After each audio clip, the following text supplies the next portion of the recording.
이제 우리 하나님 말씀 같이 살펴보시겠습니다. 이번에 그 삼손을 이제 저희가 살펴보려고 하는데요. 그 첫 시간입니다. 사사기 13장 2절부터 14절까지 말씀입니다. 오늘 본문 구약 사사기 13장 2절부터 14절까지 말씀입니다. 구약 384페이지에 있습니다. 구약 384페이지에 있는 사사기 13장 2절부터 14절까지 7절까지만 읽도록 그렇게 하겠습니다. 13장 2절입니다. 소라 땅의 단 지파의 가족 중에 마노아라 이름하는 자가 있더라. 그의 아내가 임신하지 못함으로 출산하지 못하더니 여호와의 사자가 그 여인에게 나타나서 그에게 이르시되 보라, 내가 본래 임신하지 못함으로 출산하지 못하였으나 이제 임신하여 아들을 낳으리니 그러므로 너는 삼가 포도주와 독주를 마시지 말며 어떤 부정한 것도 먹지 말지니라.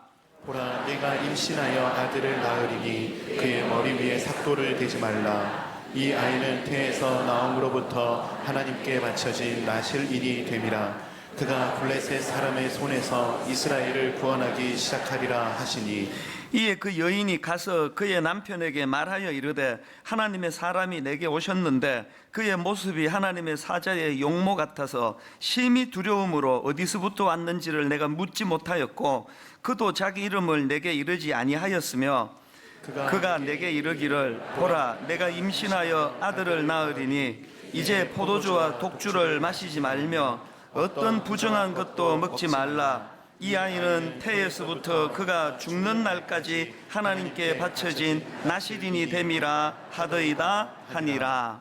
아멘. 오늘 본문에 보면은 그 삼손의 아버지 마노아라는 인물이 등장을 하는데요. 아마 상당히 많은 분이 이 마노아라는 이름을 처음 들어보셨을 거예요. 그 성경을 꽤 가까이 하지 않고는 이 마노아라는 이름을 접하기가 쉽지 않은 게 성경에서 이 마노아가 오늘 본문의 사사기 13장에만 딱 등장하고 더 이상 나타나질 않습니다. 그리고 또 마노아 가지고 설교하는 것도 잘 못 들어보셨을 거예요. 우리 입장에서 좀 인용하고 싶은데요, 써먹을 게 하나도 없습니다. 마노아는. 그래서 이 마노아의 삶을 딱 한마디로 말하라 그런다면 뭐 우리 같은 그냥 평범한 사람이에요. 동네 그냥 추리닝 입고 마누라 심부름 그 라면 사러 그냥 슈퍼마켓 가고 뭐 이런 흔히 마주칠 수 있는 그 평범한 인물이 마노아라고 그렇게 생각을 합니다.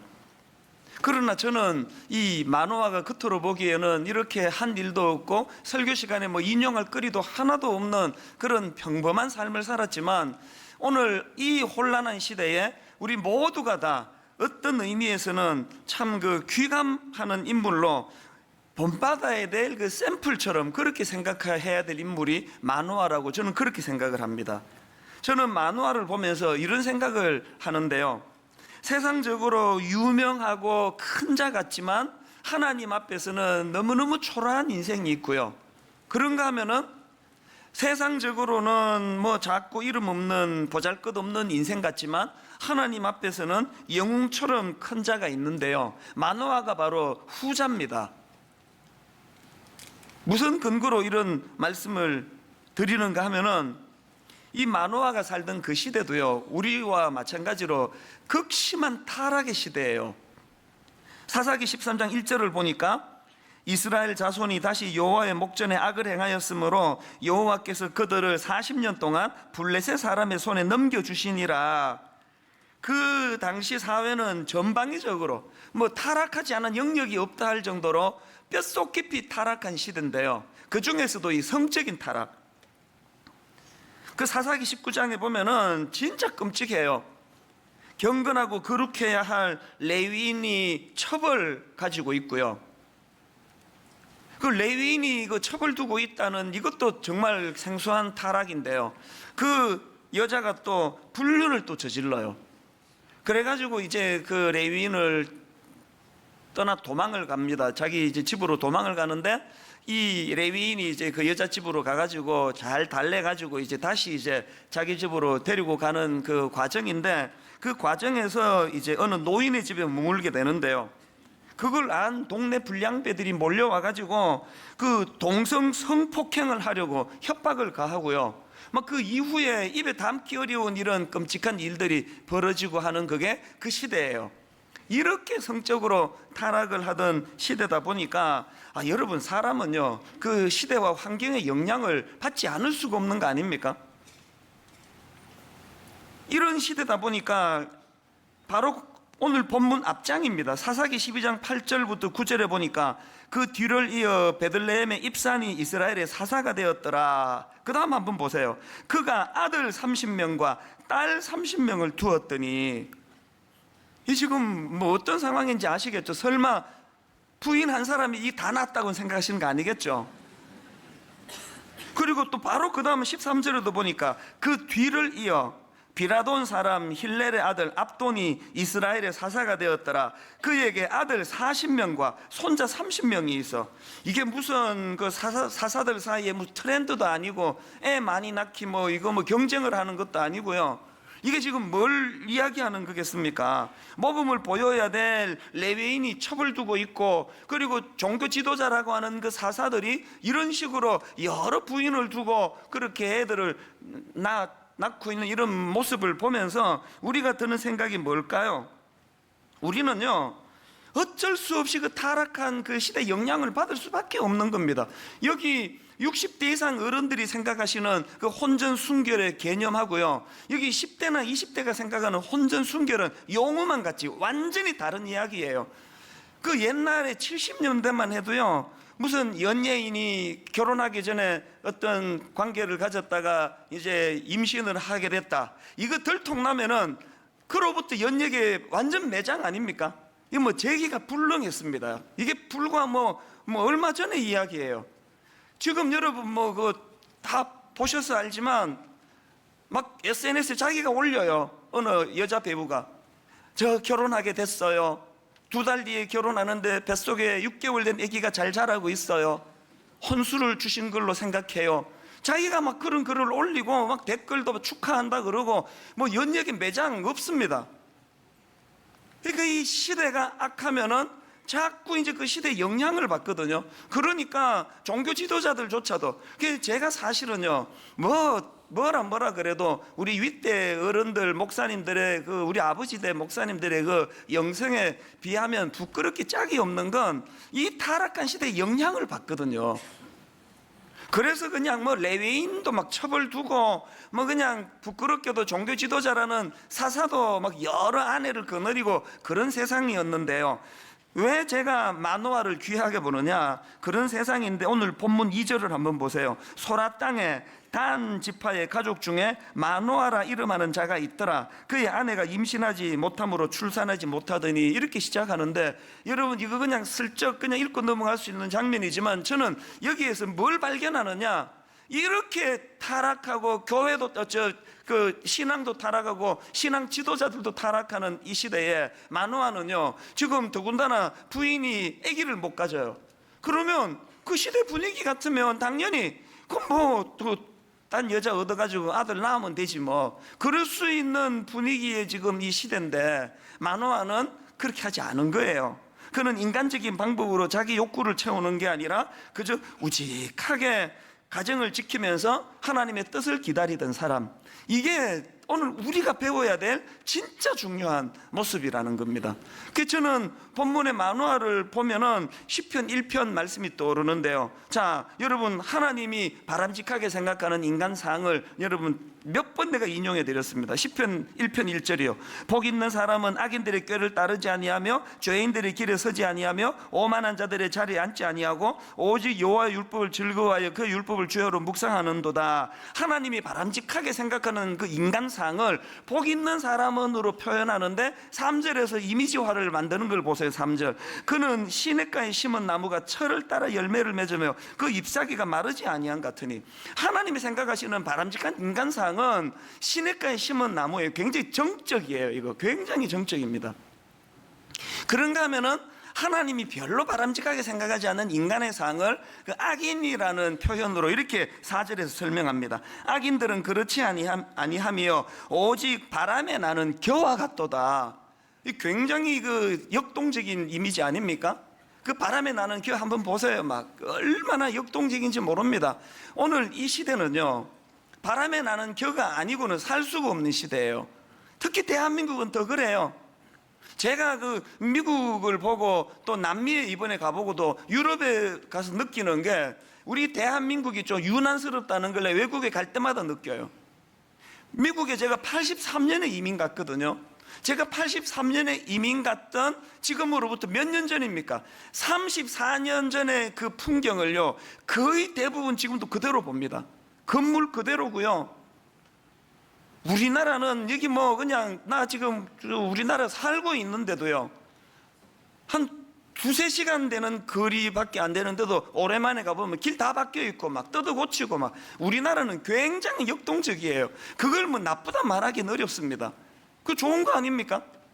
그리고 여기 지금 결혼하는 미혼 자매들, 지금 여러분이 이제 지난 토요일 날 한 건 선을 보고 또 그전 토요일 날 한 건 선을 봤더니 둘 중에 하나 지금 결정해야 되는데, 그 앞에 본 그 선 본 남자는 막 굉장히 역동적이에요. 그래서 막 그냥 명함에 막 적는 것도 말고 막 눈빛도 파릿파릿하고 막 아주 이거 그냥 이 남자 택하면은 밥은 안 굶겠다, 막 이런 역동적인 남자와 이제 두 주 전에 선을 봤고요.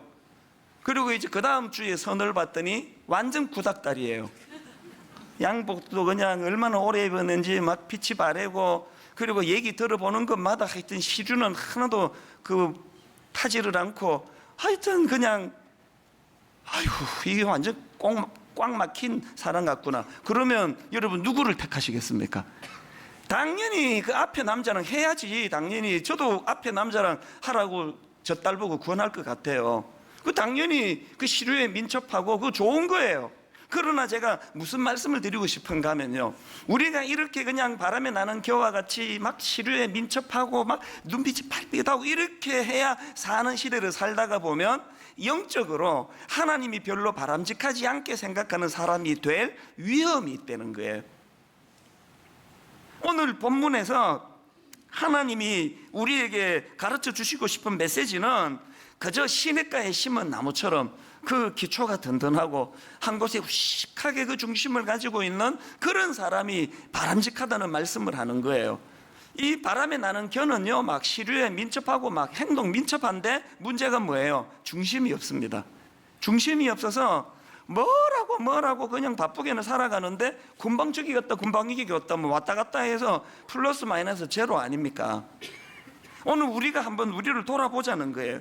그런 의미에서 여러분, 아까 그 레위 막 첩을 두고 있는 레위 여자, 온 세상이 다 그렇게 사는데 뭐 나는 뭐 눈 없나 그러면서 첩도 두고 레위도 막 그냥 막 여러 부인을 두고, 그게 그 시대에 하나도 어색하지 않는 삶이라고 한다면, 여러분은 지금 그 레위인과 같은, 혹은 그 사사와 같은, 마누라 여럿을 둔 사사와 같은 삶을 지금 여러분이 살아가고 있습니까? 마노아처럼 사람들에게는 구닥다리라는 소리를 들을지 몰라도, 아이고 이놈의 시냇가에 심은 나무는 10년 된도 그 자리고, 10년이 지나가 봐도 또 그 자리고, 얘는 그냥 이게 달라지는 게 하나도 없다고 사람들은 그걸 별로 매력 없어 할지는 몰라도, 하나님은 그런 인생을 복 있는 사람이라 그런다는 거예요. 그래서 저는 오늘 본문에 나오는 마노아를 생각하면은 참 여러 가지 생각이 나는데, 아침에 문득 마노아를 생각하는데 찬양 하나 가요. 세상 흔들리고 사람들은 변하여도 나는 주를 섬기리.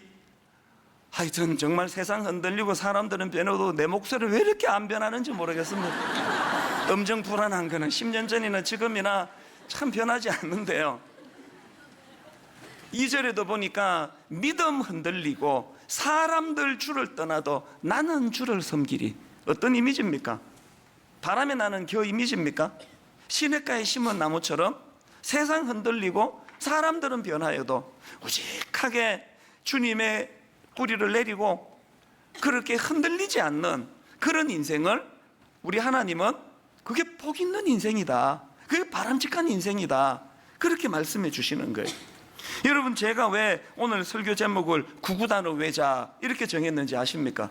이건요, 제가 우리 교회 교역자들에게 뭐 귀에 못이 박히도록 하는 이야기예요. 미분적분 풀라 그러지 말고 구구단부터 외워라. 오늘 한국 교회 그 신학생들에게 문제가 뭔지 아느냐? 신학교에서 구구단부터 배워서 올라가야 되는데 구구단은 안 외우고 그 때깔 좋은 고급 수학, 미분적분 풀려고 그런 시도하는 것 때문에 교회가 이렇게 된 거 아니냐? 여러분들이 진짜 주님이 기뻐하시는 종이 되기를 원하면 미분적분 풀라 그러지 말고 구구단부터 배워라. 여러분, 우리 목회자들이 외워야 될 구구단은 뭘까요? 성도 한 사람이랑 했던 약속이라도 약속 잘 지키려고 애쓰는 거, 유력한 사람에게만 눈길 주지 않는 거, 돈 밝히지 않는 거. 오늘 우리 목회자들이 외워야 될 그 구구단은 하나님 앞에서만 아니라 사람 앞에서도 정직하기, 그때그때 둘러대지 않는 거, 성실한 거, 누가 뭐라 그래도 하루를 하나님 앞에 보람있게 알차게 시간 사용 논팽이처럼 그렇게 살지 않는 거, 이게 전부 구구단이거든요. 한국 교회가 살아나려면 저 같은 목사가 구구단 외우는 것부터 새로 시작했다고 생각해요. 한국 사회도 마찬가지 아닙니까? 우리나라가 지금 어쩌다가 이렇게 혼미해졌습니까? 전부 그냥 구구단도 못 외우면서 미분적분 풀겠다고 나서는 이런 정치가들 때문에 이 나라 꼴이 지금 이렇게 되는 거 아닙니까? 우리 구구단을 외워야 돼. 구구단. 미분적분 풀라 그러지 말고, 사사하겠다고 설치지 말고, 레위인이라고 폼 잡지 말고, 만화처럼 드러낼 거 하나도 없고, 막 후대에 목사가 설교하려고 인용하려는데 인용할 거리가 하나도 없는 인생, 이게 만화지만, 그러나 하나님 보시기에는 그가 시냇가에 심은 나무처럼 구구단을 잘 내었기 때문에 네가 미분적분 못 푼 것 때문에 기죽지 마라. 오늘 하나님이 여러분에게도 그 위로를 주시면 좋겠습니다. 뭐 그냥 병 고치는 은사, 고린도전서 12장에 나오는 각종 뭐 기적 행하는 능력, 예언하는 은사, 영 분별하는 은사, 지금까지 한국 교회에 이런 은사 가진 목회자들이 없어서 교회가 이 꼴이 됐습니까? 막 여러 놀라운 은사들을 발휘하는 사람들은 많았지만 구구단을 못 외우는 그 구구단. 신호 잘 지키고 예배 드리겠다고 블루프 주차하지 말고 주변 사람한테 패기치지 않고 구구단도 못 외우면서 무슨 예배에 은혜 받겠다고 그냥, 하나님이 우리에게 주시는 이 준엄한 메시지가 그거예요. 성경에요, 하나님이 너무 기뻐하셔서 죽음을 보지 않고 그렇게 데려가신 분이 두 사람 있잖아요. 구약의 엘리야와 에녹이에요. 근데 저는 이거 묵상하다가 너무 은혜를 받는 게요, 엘리야는요, 요즘으로 말하면은 이 시대를 뒤집어 놓은 그런 위대한 영웅이에요. 영웅. 한 민족을 상대로, 부패한 왕을 상대로 그렇게 대단한 업적을 남긴 인물이 엘리야고요. 그런가 하면은 또 다른 하나님이 이뻐서 불러가신, 죽음을 보지 않고 불러가신 인물이 에녹인데요, 에녹은요 만호학과예요. 그에 대한 기록이 하나도 없습니다. 그 에녹 갖고 설교하기도 진짜 어려워요. 에녹은요 막 기록 자체가 없고 약간 우스꽝스러운 기록인데, 에녹과 관계돼서 제일 두드러지는 기록이 뭔지 아세요? 애 낳고 잘 살았다, 이거예요. 하도 쓸 게 없어가지고 애 낳고 잘 살았다, 그게 에녹을 특징 짓는 거예요. 그런데 여러분, 위대한 영웅이었던 엘리야도 하나님이 그 방식으로 불러가시면서 에녹도 그렇게 취해 가셨다는 게 무슨 메시지를 주는 겁니까? 하나님의 관점은 엘리야와 에녹이 같은 급이라는 거예요. 우린 자꾸 기능으로 뭔가를 뭐 대단한 일하는 사람 부러워하고 그걸 추구하는데요, 하나님은 그렇게 보시지 않아요. 제가 이 설교를 준비하다가 참 감동적인 이야기 하나를 들었는데, 콜롬비아의 그 보고타라는 데서 있었던 일인데, 제가 이분 이름을 일부러 제가 이렇게 다 적어왔습니다. 조세 알베르토 구티에레스 씨예요. 이분은요 직업이 환경미화원이에요. 환경미화원인데, 여러분 그 콜롬비아에 있는 환경미화원 이름을 저까지 어떻게 알게 됐을까요? 이분이 한 게 뭐냐 하니까요, 환경미화원이니까 이제 뭐 많이 이제 주우시잖아요. 이분이 뭘 했느냐, 쓰레기를 줍다가 그 버려지는 책들 중에 쓸만한 것들만 이분이 버리지 않고 골라온 거예요. 몇 권을 고른지 아십니까? 2만 권을 골랐습니다. 몇 년에 걸쳐서 고른지 아십니까? 20년 동안 했습니다. 20년 동안 쓰레기통을 뒤지면서 한결같이 버려진 쓸만한 책을 따로 모았더니 이게 책이 2만 권이 돼가지고 지금 이분이요, 저소득층 사람들이 활용하는 도서관을 만들었다는, 도서관을 20년에 걸쳐서. 그 돈 있는 부자 그거 그냥 오늘 이 자리에서 결제해서 도서관 하나 만들 수 있습니다. 책 2만 권 바로 구입할 수 있습니다. 그러나 여러분, 제 눈길이 이분이 조세 알베르토 구티에레즈라는 이름을 내가 굳이 여러분에게 가르쳐 드리고 싶은 거는요, 하나님은 이런 사람을 기뻐하신다는 거예요. 비록 환경미화원이지만 내세울 거 세상 사람적으로는 하나도 내세울 게 없지만 이런 정신을 가지고 자기 삶 속에서 환경미화원으로 책 줍는 거는 어려운 일이 아니잖아요. 20년 동안 한결같이. 그래서 저는 자꾸 이 설교를 준비하는데 하나님이 제 마음속에 이사야의 말씀처럼 내 백성을 위로해라, 내 백성을 위로해라, 그런 차원에서 오늘 여러분 지금 만화처럼 그렇게 살아가시는 분, 자꾸 세상은 네 잘못 살고 있다, 그렇게 세상 살아서 되겠나? 정직한다고 누가 알아줘? 이렇게 그냥 성이 개방돼가지고 지금 통계도 보면은 자기 마누라 말고 남편 말고도 많은 사람들과 그런 성적인 파트너를 삼는다는 통계도 안 보느냐? 그렇게 바보같이 그냥 한 여자한테만 매여 사느냐고. 자꾸 세상이 그렇게 우리를 조롱한다 하더라도 오늘 성령님은 예배 가운데 우리에게 네가 옳다, 네가 가는 그 길이 정답이다, 기죽지 마라, 너 작은 자 아니다. 오늘 예배 가운데 성령님이 그 길을 걸어가는 주님의 자녀들에게 이 위로의 말씀이 여러분에게 전달되기를 바랍니다. 그런 맥락에서 저는 오늘 우리도 어떻게 하면 시냇가에 심은 나무처럼 하나님이 바람직하다 생각하는 그런 인생이 될 수 있을까? 어떻게 하면 우리도 만화처럼 그렇게 시류에 흔들리지 않는 그런 기초가 든든한 구구단을 잘 외우는 인생이 될 수 있을까? 제가 이거를 한 몇 가지로 정리해 봤는데요, 여러분, 그 구구단을 잘 외운다는 건 기초가 든든하다는 뜻인데요, 이런 기초가 든든한 인생이 되기 위해서는 하나님의 뜻을 잘 알아야 돼요. 자, 첫째로요, 구구단을 잘 외우기 위해서는 하나님은 성공이 아니라 구별된 삶을 원하신다는 걸 아셔야 됩니다.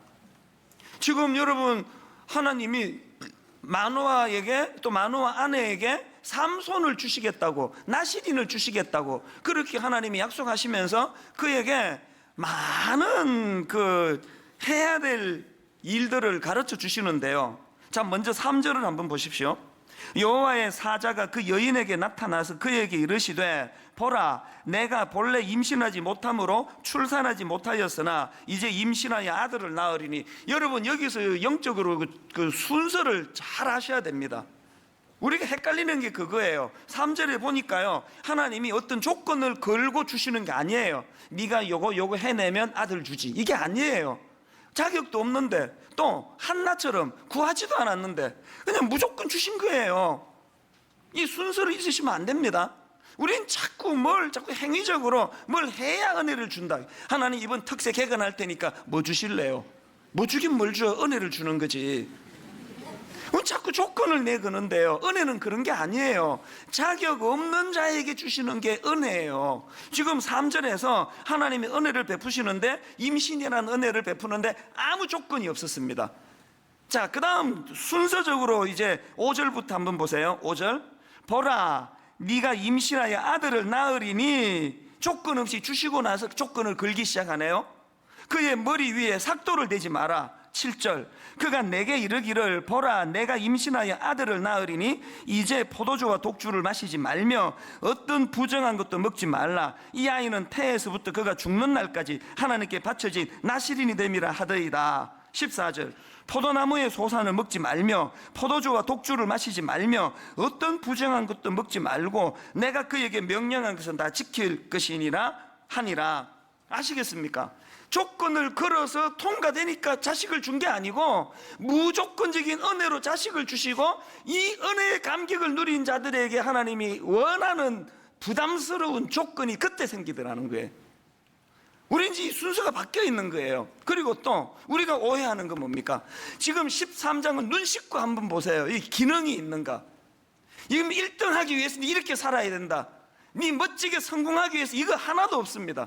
여러분, 여기서 지금 하나님이 제시하는 이 모든 건 다 딱 하나예요. 세상과 구별된 삶을 살아라. 치명적인 우리 신앙의 오류가 이거예요. 예수 잘 믿으면 1등 시켜주겠지?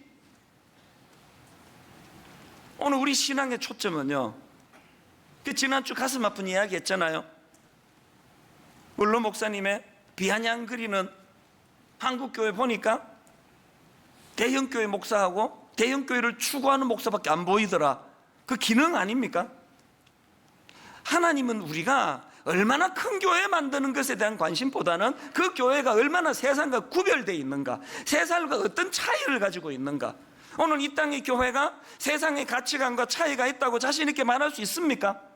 오늘 예수 믿는 여러분은 세상 사람들과 나는 가치관의 차이가 있어, 자신 있게 말할 수 있습니까? 몇 명 안 될걸요? 내가 걸어가는 이 길은 정말로 세상과 구별된 길이다, 이렇게 자신할 수 있습니까? 레위기 20장 26절에 너희는 나에게 거룩할지어다. 이는 나 여호와가 거룩하고 내가 또 너희를 나의 소유로 삼으려고 너희를 만민 중에서 뭐 했다고요? 구별하였습니다. 하나님의 구별은 거룩이라는 사실이에요. 하루가 멀다 하고 신문에, 하루가 멀다 하고 인터넷에 떠도는 목사들의 성적인 타락 소식, 하루가 멀다 하고 부끄럽게 짝이 없는, 저는요 우리 새 아이들에게 내가 지 아버지가 목사라는 게 미안해 죽겠습니다. 얼마나 부끄러운, 지금 이 목회자들의 끊임없는 이 부끄러운 소식들 이제는 놀라지도 않아요. 화제거리도 아니에요. 뭘 실수했습니까? 뭘 실패했습니까? 하나님이 원하는 구별은 거룩이거든요. 교회 얼마나 키우느냐의 관심보다는 내가 세상 사람과 구별된 거룩한 사람인가, 이게 세상 사람들에게 이 부분에 인정을 받지 못하는데 무슨 전도 집회가 이루어지겠습니까? 저는 저와 여러분이 이런 말씀을 또 듣고 지나가는 한 소주제가 아니라 너무너무 가슴이 아프고 준비하는 내내 눈물이 나고, 하나님은 성공이 아니라 구별된 삶을 원하는데 나는 온통 성공한 목사로서만 저 자신을 바라보고 있었던 이 부끄러운 내 모습을 정직하게 고백합니다. 아버지, 어떻게 하면 좋겠습니까? 하나님의 은혜로 이제는 하나님, 성공이 아니라 거룩을 추구하는 인생이 되기를 원합니다. 이런 소원이 좀 생겨야 되는 거 아니겠습니까? 그런가 하면은 두 번째로 영적으로 구구단을 잘 외기 위해서는요, 하나님은요 본이 보이는 삶, 본이 보이는 교육하기를 원하신다는 겁니다. 제가 방금 자녀는 조건 없이 은혜로 주셨지만 그 은혜 받은 사람에게는 많은 조건을 걸고 계신다는 말씀을 드렸는데요, 그 과정에서 제가 발견한 게 하나 더 있습니다. 자, 5절을 한번 보세요. 5절. 지금 하나님이 네가 낳을 그 아이가 나실이기 때문에 해서는 안 되는 많은 게 있다, 그 말씀을 주시거든요. 5절을 보십시오. 보라, 내가 임신하여 아들을 낳으리니 그의 머리 위에 삭도를 대지 말라. 이 아이는 태에서 나옴으로부터 하나님께 바쳐진 나실인이 됨이라. 그 다음에 13장 내내 이제 네 아들을 이렇게 키워라, 이것도 하면 안 된다, 저것도 하면 안 된다, 그렇게 말씀을 주시는데요, 제가 발견한 게 5절 말씀을 하고 싶은 하나님이 그 앞에 4절에 전제가 있더라는 거예요. 자, 4절을 한번 보시겠습니까? 그러므로 너는 누굽니까? 삼손 엄마, 애 잘 키워야 되는 당사자. 4절을 다시 보세요. 그러므로 너는 삼가 포도주와 독주를 마시지 말며 어떤 부정한 것도 먹지 말지니라. 그리고 나오는 게 자식 교육이에요. 무슨 뜻입니까? 네가 네 아들이 나실이기 때문에 이것도 해서는 안 되고 저것도 해서는 안 되는 신앙 교육이 필요한데, 그 신앙 교육하기 전에 먼저 네가 본을 보이는 삶을 살거라는 게 오늘 본문의 내용으로 저는 생각합니다. 오늘 한국 교회 성도님들 자녀교육 실패한 게 이거 아닙니까? 맨날 그냥 니는 왜 그렇게 사니? 예수 믿는 애가 왜 그러냐? 목사들이 왜 그 모양이야? 목사인 자기도 제대로 안 사는데 뭐 그 아들에게 뭘 바라겠습니까? 우리가 하나님이 원하시는 건 본이 되는 교육하기 이전에 네가 먼저, 여기 4절에 그러므로 너는 네가 이제 네 아들 보고 포도주 마시면 안 된다, 독주 마시면 안 된다, 이거 교육해야 되는데 애 낳기도 전에 먼저 네가 이런 부분에 본을 보이는 인생이 돼야 된다. 저는 오늘 본문 13장에서 이 본이 되는 모습을 그 하나님의 사자들에게서 보는데요. 자, 사사기 13장 15절을 보세요. 세 번역으로. 그러자 마노아가 주님의 천사에게 새끼 염소를 한 마리 잡아 대접할 터이니 잠시 기다려 달라고 하였다. 그랬더니 16절, 하나님의 사자가 마노아에게 이르되 네가 비록 나를 머물게 하나 내가 내 음식을 먹지 아니하리라. 번제를 준비하려거든 어떻게 해요? 마땅히 누구에게? 여호와께 드릴지니라. 상황 아시겠죠? 세상에 하나님의 사자가 그 아기를 원하는데 나님, 아기가 안 생기는 그 가정에, 네 가정에 이제 아들을 하나 주시기로 했다니까 막 너무 고마워가지고 그 소식 전한 사람에게 그 우리로 치면 씨암탉이라도 잡아가지고 손님 대접하려고 하는 거예요. 그랬더니 하나님의 사자가 나한테 하지 말고 하나님께 드려라, 그 얘기거든요. 그래서 19절에 보니까 이에 마노아가 염소 새끼와 소제물을 가져다가 바위 위에서 누구께 드립니까? 여호와께 드리매. 제가 이 설교를 준비하면서요, 한국 교회가 이렇게 그냥 부끄러운 자리에 빠지게 된 건요, 이걸 어겨서 그래요. 우리는요, 눈에 보이는 하나님 사자만 막 뒤딱 대접하는 문화예요.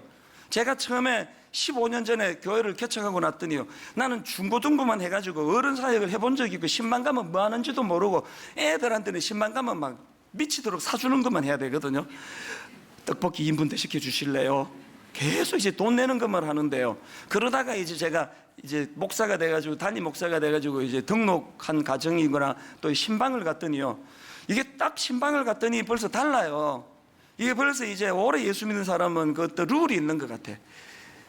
깨끗한 집 열고 들어가면은 막 완전히 막 빈집 같아. 너무너무 깨끗하게 먼지 하나 없이 치워놓고 이제 벽장 문 열면 옷 확 쏟아지고 이제 이런 분위기를 만들어 놓잖아요. 그리고 아무것도 없는 깨끗한 거실에 그 낮은 안전상을 두더라고요. 거기에 이제 3가지가 올라가 있는데요, 성경 찬송이 올라가 있고, 그 옆에 감사 헌금 봉투가 있고, 그 옆에 오신 목사님께 드리는 봉투가 있고, 그래서 성경 찬송과 봉투 2개가 놓여 있더라고요. 이게 거의 좀 그 폼이었나 봐요. 요즘에는 뭐 그렇게 하는 교회가 없겠지만 옛날에는 그런 교육이 있었나 봐요. 예배가 다 끝나면은 성경책을 썩 이제 정리하면서 봉투 2개를 건네주세요.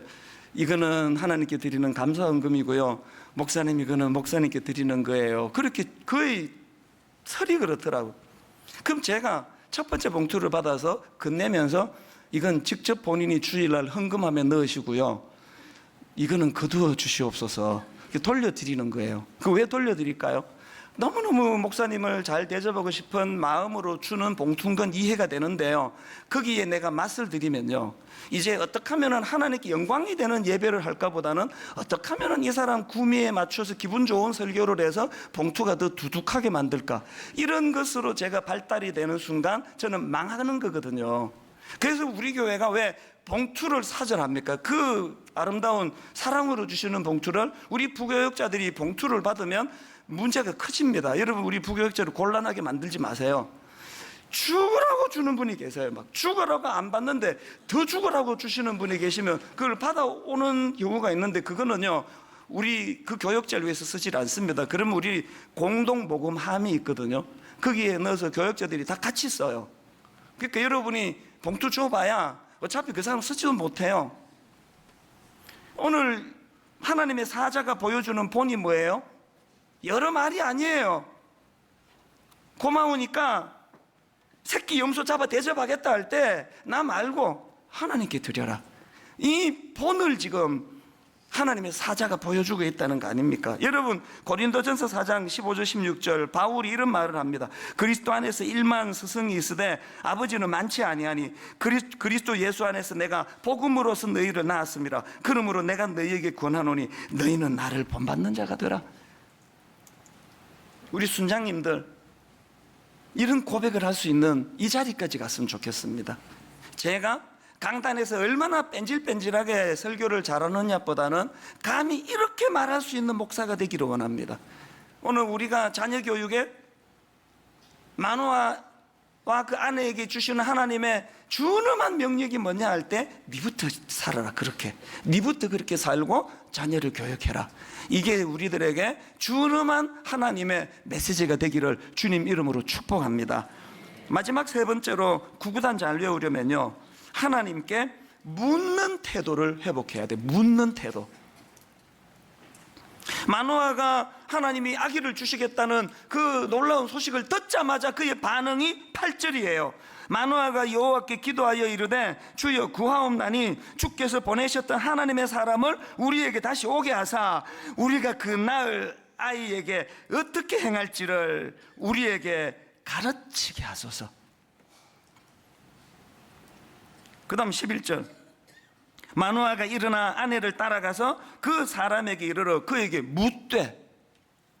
그 다음 12절, 마노아가 이르되 이제 당신의 말씀대로 되기를 원하나이다. 이 아이를 어떻게 기르며 우리가 그에게 어떻게 행하리이까? 지금 계속 질문하고 있거든요. 이게 지금 그 시대를 여러분 특징 짓는 거 아시죠? 사사기 시대를 특징 짓는 사사기 17장 6절, 사사기 25장 25절에서 반복해서 나오는 말, 그때는 이스라엘의 왕이 없었으므로 사람마다 자기 소견에 옳은 대로 행하였더라. 타락한 사사기 시대를 딱 한마디로 이야기하면 하나님께 묻는 게 없었어요. 자기 소견에 옳은 대로 하는 거예요. 내키는 대로 사는 거예요. 결론을 맺으면서 심각한 질문을 드리고 싶습니다. 오래 예수 믿으신 여러분, 마노아의 겸손한 질문하는 모습이 언제부터 없어졌어요? 그거 언제부터 사라졌습니까? 언제부터 그냥 난 성경 잘 아니까, 나 하나님 뜻 잘 아니까 그러면서 언제부터 여러분 내키는 대로 소견에 오른 대로 내 생각이 항상 옳다는 이런 생각을 가지고 그렇게 사셨습니까? 우리가 진짜 구구단을 외우는 기초가 있는 신자가 되려면 이거부터 회복해야 돼요. 아무리 내 생각에 이게 100% 옳은 거라고 생각하는 그거조차도 하나님께 물어야 돼요. 하나님, 내 생각에는 이게 옳은 것 같은데 하나님도 그렇게 생각하시는지요? 바울이 다메섹 도상에서 주님을 만나고 주여 뉘시오니까 이 질문을 드렸고 네가 핍박하는 예수다 그랬더니 바로 이어서 주여 무엇을 하오리까? 이 질문으로 시작한 게 바울의 신앙생활이에요. 기도는요, 내 마음대로 뭐 하나 목표 정해놓고 이걸 이루기 위해서 하나님을 끌어들이는 게 기도가 아니에요. 마노아의 기도의 모범 12절, 마노아가 이르되 이제 당신의 말씀대로 되기를 원하나이다. 이 아이를 어떻게 기르며 우리가 그에게 어떻게 행하리이까? 이게 기도예요. 이렇게 기도해 보셨습니까? 어떻게 기르는 거 내 다 아니까 그건 간섭하지 마시고 응답만 해달라는 거 아닙니까? 내 원하는 거를 받아내는 게 기도인 줄로 잘못 알고 있는 이 가슴 아픈 잘못된 기도에 대한 오리엔테이션이 한국 교회를 탐욕스럽게 짝이 없는 괴물 같은 공동체로 만들어버린 거예요. 내일부터 일주일 동안 하나님께 겸손히 내 삶을 여쭙고 질문하고, 하나님 나 이렇게 살아도 괜찮은 겁니까? 하나님께 질문하는 한 주간 되기를 주님 이름으로 축복합니다. 여러분, 오늘 이 찬양 한번 같이 부르시면서 설교를 정리하시면 좋겠는데요. 세상 흔들리고 사람들은 변하여도 나는 주를 섬기리. 믿음 흔들리고 사람들 주를 떠나도 나는 주를 섬기리. 시냇가에 심은 나무와 같이 견고한 믿음을 가지고 찬양합니다. 선포합니다. 이렇게 찬양합니다. 세상 흔들리고 사람들은 변하여도 나는 주를 섬기리. 주님의 사랑은 영원히 변하지 않네. 나는 주를 신뢰해. 다시 한번. 세상 흔들리고 사람들은 변하여도 나는 주를 섬기리. 주님의 사랑 주님의 사랑은 영원히 변하지 않네. 그 하나님을 나는 주를 신뢰해. 오직 믿음으로, 오직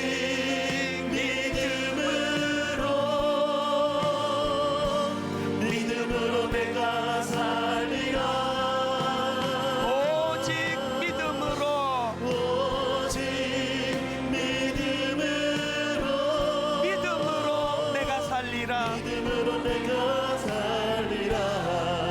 자, 오늘도요, 이 찬양 그냥 막 가사가 있으니까 막 부르는 게 아니고 한번 생각 좀 해보시자고. 여러분 지금 막 인생이 흔들리는 분 계세요? 혹시 지금 막 가정이 흔들리는 분, 이게 지금 뭐 한치 앞을 알 수 없을 정도로 어려움을 겪고 있는 분 계세요? 막 자녀가 막 너무너무 방황을 하는데 손을 쓸 수 없는 분 계세요? 그렇게 인생이 흔들리는 분이 계시면요, 원점으로 돌아가셔야 돼요. 내가 혹시 바람에 나는 겨와 같은 인생을 산 거 아닌가? 너무 시류에 발맞추어 사느라고 열심히 살았는데, 이거 뭐 바람에 나는 겨는 기준이 없다가 보니까 막 열심히 살았는데 뭐 저리로 확 갔다가 또 돌아오는데 시간 다 보내고 왔다 갔다 하는데 항상 제자리예요. 이렇게 살고 있는 분 안 계십니까? 막 엄청난 위대한 사사 되겠다고 기도 많이 하는데 하나님이 그 원하시는 그 한 아내만으로 만족하지 못해가지고 여러 그 아내를 두고 있는 사사와 같은 걸 능력이라고 생각하는 분 안 계세요?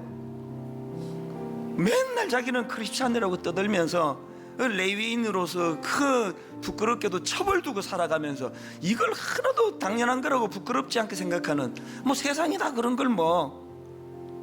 우리 하나님 앞에 내가 흔들릴 수밖에 없는 거는 뿌리가 없기 때문, 기초가 없기 때문이라면 하나님 구구단부터 외기 원합니다. 미분적분 푸는 거 욕심내지 말고 하나님 구구단부터 외기 원합니다. 우리 이 마음을 가지고 한 번 더 가사 한 번 하나하나 2절을 찬양할 텐데요. 믿음 흔들리고 사람들 주를 떠나도 나는 주를 섬기리. 믿음 흔들리고 사람들 주를 떠나 나는 주를 섬기리. 나는 주를 섬기리. 주님의 나라는 주님 영원히 쇠하지 않네. 영원히 쇠하지 않네. 나는 주를 신뢰해. 주를 신뢰. 오직 믿음으로, 오직 믿음으로 내가 살리라. 믿음으로 내가 살리라. 오직 믿음으로, 오직 믿음으로 내가 살리라. 여러분 시냇가에 심은 나무처럼 선포합니다. 오직 믿음으로, 오직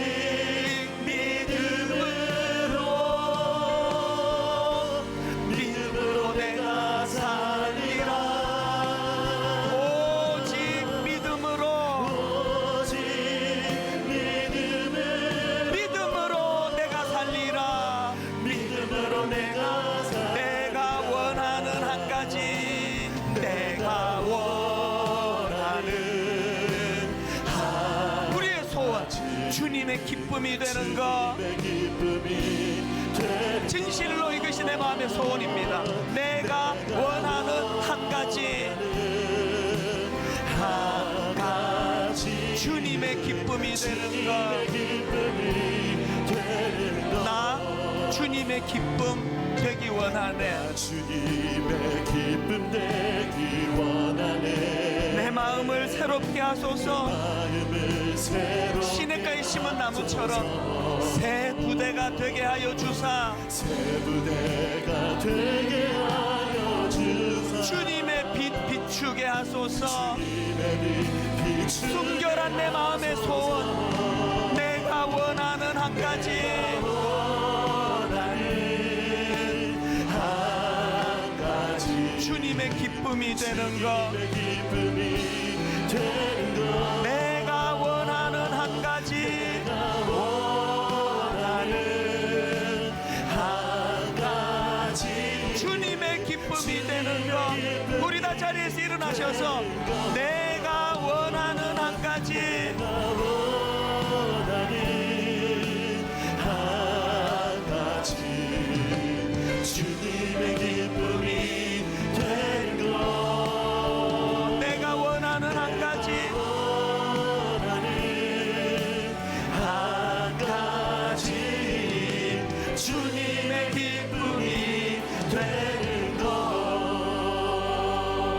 가져놓고 기도할 텐데, 우리 교회를 위해서 기도할 때 우리 자신을 포함해서 회개해야 됩니다.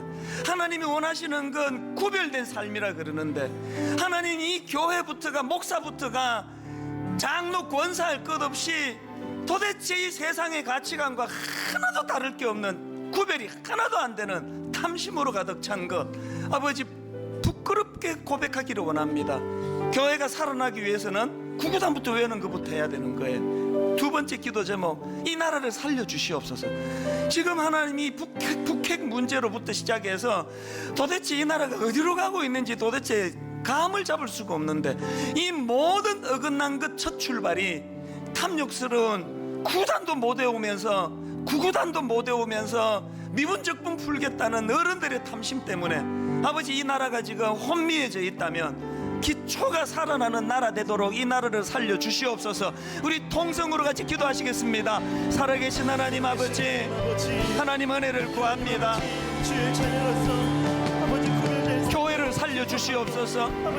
너무너무 부끄럽고 수치스러운 자리에 빠져있는 오늘 우리 교회들을 아버지 불쌍히 여겨주시고, 하나님 교회가 살아나기 위하여 아버지 기초가 회복이 되면 시냇가에 심은 나무의 소중함을 자각하며 그런 자리로 나아갈 수 있게, 바람에 나는 겨와 같은 인생이 아니라 사람 사람의 우리 자신의 삶을 먼저 구별된 요동하지 않는, 흔들리지 않는 시냇가에 심은 나무, 그 길로 나아가기를 원합니다. 하나님, 하나님의 기뻐하시는 우리나라를 살려주시옵소서. 하나님이 원하는 것이 조국 대한민국, 하나님 북핵 문제로부터 시작하여 말로 다 할 수 없는 도덕적인 타락, 성적인 타락, 교회의 무기력함, 도대체 아버지 이 나라가 어떻게 어디로 굴러가는지 알 수 없는데, 하나님 긍휼을 베풀어 주시옵소서. 주님 은혜의 자리로 인도하여 주시네. 마노아가 걸어갔던 그 길, 에녹이 걸어갔던 그 길, 아버지 하나님 그 은혜의 길로 나아가게 하여 주시옵소서. 이 나라가 아버지 주의 은혜 가운데 서기 원합니다.